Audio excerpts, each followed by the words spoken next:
지난 시간에는 평판주의가 왜 이렇게 확산되는지 또 어떻게 진행되는지에 대해서 이야기 나눠보았는데요.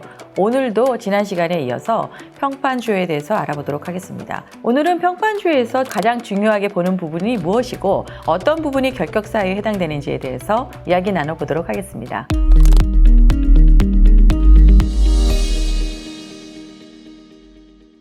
오늘도 함께 이야기해 주실 커리어 케어 박선정 상무님 모셨습니다. 안녕하세요. 안녕하세요. 커리어 케어 박선정입니다. 네. 얼마 전 우리 총선 끝났잖아요. 네. 끝나고 나서 이제 모 당선인이 부동산 차명 거래 의혹 때문에 거의 탈락 위기에 놓여 있는데 그래서 평판조회를 했던 모양이에요. 이후에 하는 게 의미는 없겠지만 어쨌든 이후에 했는데 평판이 좋지는 않았다. 또 공당 후보자로서는 적합한 사람이 아니다. 이 얘기가 이제 뒤늦게 밝혀진 거예요.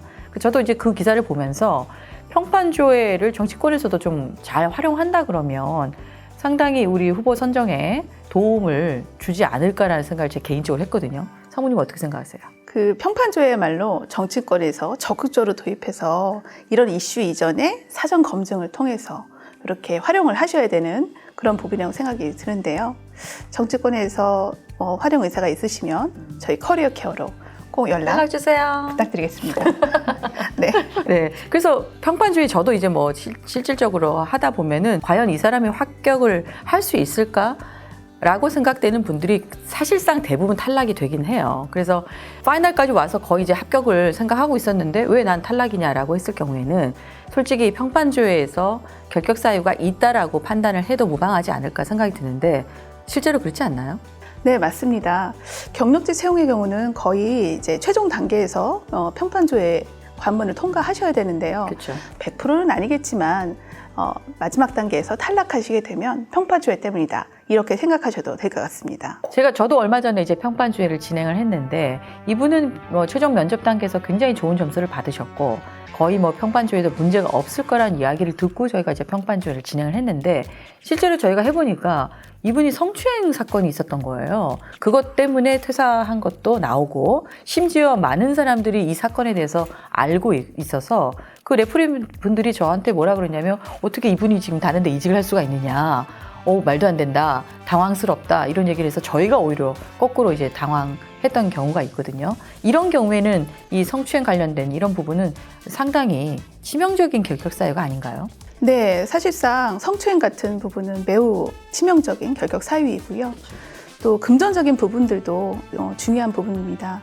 저 같은 경우에는 어떤 후보자의 퇴사 사유를 좀 집중적으로 확인해달라 이런 의뢰를 받은 적이 있는데요. 공금 횡령 부분이 문제가 되어서 징계를 받게 되고 그 부분 때문에 이제 이직을 하신 부분이 확인됐습니다. 그런 부분에 대해서 저희가 이제 다양한 좀 사례들이 있는데 직장 내 불륜이나 또 폭행, 불륜, 또 직원들에 대한 폭언, 협력업체에 대한 갑질 이런 부분들도 종종 사례로 발생하는 일입니다. 사실 과거 같은 경우에는 사내에서 일어났던 여러 가지 갑질에 대한 부분이라든가 폭언, 폭행, 여러 가지 불륜 이런 것들이 많이 감춰지긴 했잖아요. 쉬쉬하고 또 어느 회사가 이런 일이 있었다라고 알려지는 거를 사실 기업 입장에서 되게 두려워하는데 이 평판조회가 나오면서 이것들이 수면 위로 많이 떠올라서 실제로 그런 것들이 이제 드러나게 되는 경우가 있잖아요. 네. 그래서 만약에 그런 부분에 본인이 해당되는 사람이라면 솔직히 말씀드리면 다른 데 이직하는데 쉽지는 않을 것 같아요. 저희가 이제 매우 치명적인 성추행이라든가 금전적인 어떤 횡령 이런 얘기만 말씀을 드리다 보니까 평판조회가 그것만 하는 것처럼 비춰질 수는 있을까 봐 우려됩니다만은 실제로 그런 건 아닙니다. 평판조회가 사실 그런 것만 조사하는 건 아니잖아요. 그래서 네. 구체적으로 평판조회에서 우리가 알고자 하는 그런 항목에 대한 얘기는 상무님께서 좀 설명을 해주세요. 평판조회에서 조회하고 있는 항목은 총 4가지 항목입니다. 업무 전문성, 그리고 리더십과 커뮤니케이션, 인성과 성향, 또 조직 적응력 이렇게 4가지 정도로 구성이 됩니다. 물론 직책이나 직급에 따라서 조회 항목들의 비중은 달라질 수 있습니다.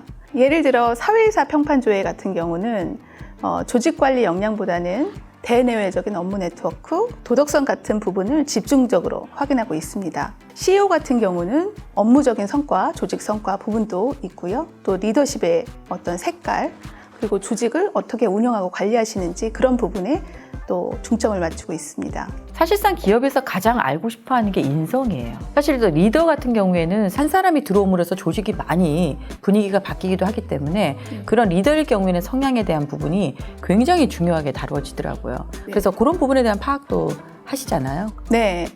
큰 조직의 리더일수록 좀 튀는 성향의 후보자를 선호하는 것 같지는 않습니다.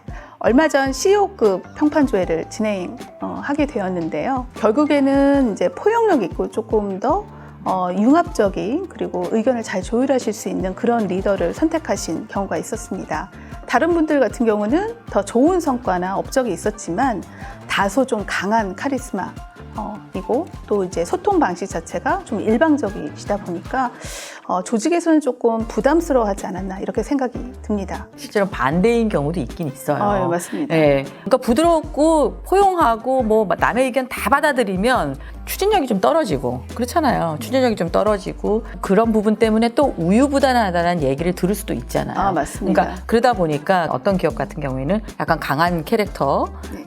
좀 추진력이 있고 좀 카리스마도 있고 조직을 확 장악해가지고 본인이 가는 방향으로 네. 끌고 나가는 그런 기업들이 또 그런 성향을 또 좋아하는 경우도 있어요. 네, 그래서 네. 뭐 저희가 이제 인성에 대한 얘기를 하지만은 이런 성향은 합격이고 저런 성향은 불합격이다라고 얘기하기에는 좀 무리가 있지 않을까 생각이 듭니다. 네. 그래서 뭐 본인이 뭐 생긴 대로 살아야죠, 뭐 그렇지 않아요? 네, 본인이 그 대신 일관성만 있다 그러면 그렇죠. 아, 맞습니다. 네, 윗사람한테는 너무 잘하고 또 아랫사람한테는 막 강압적으로 얘기하고 이런 성향을 가장 좋아하지는 않은 것 같아요. 그런데 분명하게 결격 사유가 되는 인성은 있습니다. 부하 직원에게 막말을 한다던가 그리고 모욕감을 준다던가 그리고 또 일방적으로 어떤 의견을 경청하지 않고 묵살하면서 독불장군식의 그런 커뮤니케이션이라던가 이런 부분들에 후보자분들은 조금 문제가 있다고 판단하시는 경우가 많아서 주의하셔야 되겠습니다. 맞아요. 혹시 그런 분들이 계시면 좀 자신을 돌아보는 시간이 됐으면 좋겠어요. 확실히 자아 성찰이 필요합니다. 이게 평판주의 하다 보면 이런 거 많이 느낀다. 나는 어땠지? 이러면서 돌아보게 되지 않아요? 맞습니다. 네. 자, 다음으로 중요한 건 사실 퇴직 사유하고 이제 뭐 이직 사유에 대한 궁금증인데, 근데 물론 이제 퇴직 사유에 대한 얘기를 할 때는 대부분 이제 세 가지 이유지 않아요? 상사의 불화라든가 또 급여가 너무 낮다거나 또 세 번째는 자기 경력 개발에 대한 부분인가 이 세 가지로 전 압축이 되는데 사실상 이 세 가지에 대한 부분을 솔직히 면접 자리에서 이야기를 하면 문제가 없는데 포장을 하는 거예요 사람들이 그죠 상사의 불화를 마치 뭐 엄청난 경력 개발로 포장을 한다거나 그런 부분에서 제가 볼 때는 이제 문제가 이제 불거지는 게 아닌가라는 생각이 들기는 합니다. 그래서 뭐 기업에서는 특별히 이제 일치하지 않는다 왜 그런 거야 라고 해서 특별히 이게 문제 삼지는 않지만은 그래도 좀 뭔가 일관된 이야기를 하는 게 좋지 않을까 생각이 드네요. 얼마 전에 평판조회를 진행하면서 모 후보자의 퇴사 사유가 윗사람하고 좀 맞지 않아서 퇴사를 결심하게 된 것 같다. 뭐 이런 내용을 지금 확인하게 되었는데요. 실제적으로 좀 확인해 보니 이제 조직 개편으로 위 상사가 바뀌면서 본인 라인이 아닌 분이 오셨구나. 그렇죠. 예. 너무 이제 그런 부분 때문에 이직하는 것 같다. 이런 부분이었는데요.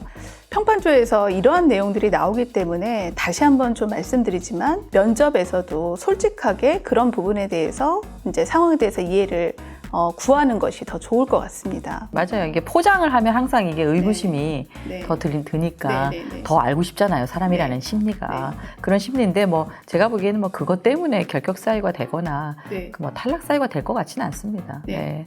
그렇고 다음으로는 이제 업무 전문성에 대한 이야기인데 업무 전문성 사실 이 평판조에서 굉장히 중요한 항목이라서 매우 중요하게 다룰 것 같은데 어떻게 하시고 있나요?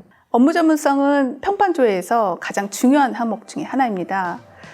실질적으로 그 포지션에 적합한지 판단할 수 있는 기준이 되기 때문인데요. 저희가 이제 업무 성과나 이력서에 기술한 내용들을 꼼꼼하게 확인하고 실질적으로 후보자가 그런 역할을 하셨는지 그리고 그 성과가 실제로 있었던 부분인지 그런 부분들을 다 세세하게 확인하고 있습니다. 사실상 이력서의 내용을 다소 과장되게 쓰시는 경우에 평판조에서 다 드러나시기 때문에 사실이 아닌 경우에는 오히려 기업의 신뢰가 무너질 수 있기 때문에 이런 점을 유의하셔야 되겠습니다. 본인이 어필했던 내용하고 레프리를 통해서 얻은 내용하고 굉장히 불일치하는 경우도 있어요. 네. 그래서 면접을 한 번 더 본다거나 아니면 평판조회를 레프리를 더 많이 늘려가지고 재처하기는 경우도 있기 때문에 본인의 어떤 그 역할이라든가 책임 같은 거를 분명히 얘기해야 될 필요가 있다고 저는 생각합니다. 네, 맞습니다. 굉장히 중요한 얘기고요. 네, 네. 오늘 뭐 그 얘기는 더 하고 싶지만 시간이 없기 때문에 마지막으로 단점에 대한 이야기를 좀 해야 될 것 같아요.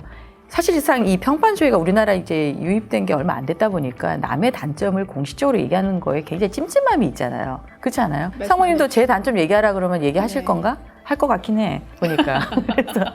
그래서 이 단점 얘기하는 걸 껄끄러워하다 보니까 네. 뭐 그분은 단점이 없는 게 문제다, 네. 단점이다, 막 이런 식으로 막 포장해서 얘기를 하는데 네. 실제로 이제 단점이라는 표현을 쓰기는 하지만 조금 뭐 보완할 점이라든가 네. 이분에 대해서 좀 아쉬워하는 점 이런 부분으로 질문을 하고 그분들이 얘기를 해주시는 게 좋지 않을까 생각이 듭니다. 얼마 전에 진행했던 평판조회에서는 그 후보자의 단점으로 내부에 적이 많은 사람이다 이런 부분이 있어서 저희가 좀 상세하게 조회를 해봤는데요. 그분이 워낙 업무 성과 지향적인 분이어서 다소 이제 저돌적으로 좀 업무를 진행하시다 보니 약간 인심을 좀 잃으신 그런 부분이 좀 있었습니다. 어떻게 보면 상당히 문제가 많은 사람으로 인식하실 수 있는데 기업 쪽에 이렇게 리포팅을 드렸는데 그 부분에 대해서는 오히려 기업에서는 일을 정말 잘하는 사람이구나. 어쨌든 그 성과를 내기 위해서는 그런 부분에 어떤 불협화음도 감수해야 되는 부분이 있다라고 판단하셔서 오히려 좀 좋은 포인트로 생각해 주신 적도 있었습니다. 대체로 하는 얘기들이 뭐냐면 단점 얘기하면 너무 꼼꼼하시고 너무 디테일하셔서 밑에 같이 일하는 사람들이 뭐 너무 피곤해 할 것이다. 약간 들어보면 이게 단점인 것 같지만 상당히 또 장점도 되기도 하는 부분도 그렇죠. 있거든요. 네. 그래서 단점에 대한 거는 결과적으로 보기에 따라서 어떤 관점에 보느냐에 따라서 조금 달라질 수 있을 것 같아요. 마지막으로 상무님께서 이제 자비스를 통해서 평판조회 이야기를 많이 해주셨는데 이 보시는 시청자분들에게 한 말씀 하신다면 어떤 게 있을까요? 평판조회가 채용의 프로세스로 자리 잡은 것은 사실입니다. 이제 앞으로는 이력서, 면접, 그리고 평판조회가 한 세트로 구성이 됩니다. 이력서에서 기술하셨던 내용, 그리고 면접에서 응답하셨던 내용들, 그리고 평판조회에서 조회했던 내용이 일관성이 있어야 된다는 점을 꼭 명심하시기 바랍니다. 상무님 오늘 말씀 감사합니다. 평판조회는 이제 완전히 채용 절차로 자리를 잡아가고 있는 것 같습니다. 평판조회가 불편하고 껄끄러운 절차일 수 있겠지만은 오히려 본인이 작성한 이력서나 면접을 통해서 보여주지 못한 모습을 보여줄 수 있는 좋은 수단으로 이용하는 것도 괜찮을 것 같습니다. 네, 2회에 걸쳐서 평판조회를 진행했는데요. 혹시 궁금한 점이 있으시면 댓글을 달아주시면 저희가 해답을 드리도록 하겠습니다. 오늘 자비스는 여기까지입니다. 감사합니다.